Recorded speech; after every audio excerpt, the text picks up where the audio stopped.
Hello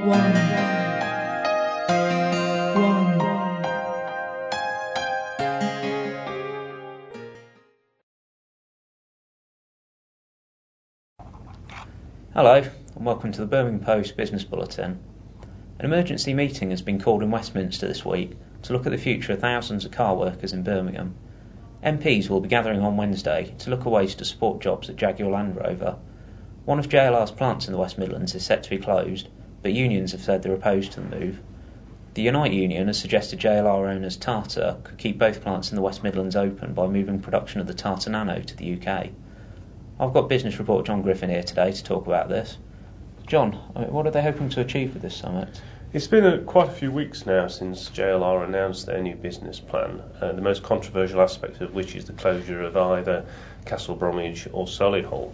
The union said at the time they were opposed to that. This is the first response, if you like, really, publicly. There will be a meeting of unions with MPs on Wednesday at the House of Commons. They've invited all the MPs from the West Midlands and MPs from the North West, because of course Halewood is involved in these changes as well, and they hope to get support for measures to stop the closure of one of the plants, and also controversial proposals to introduce a new pension scheme across the whole of JLR, and new starter salary rates, which is something like £5,000 a year less than they are at the moment.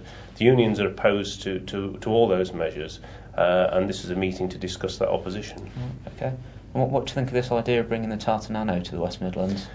Slightly out of left field, that one. I think it's very much a bit of lateral thinking, I think, by the unions.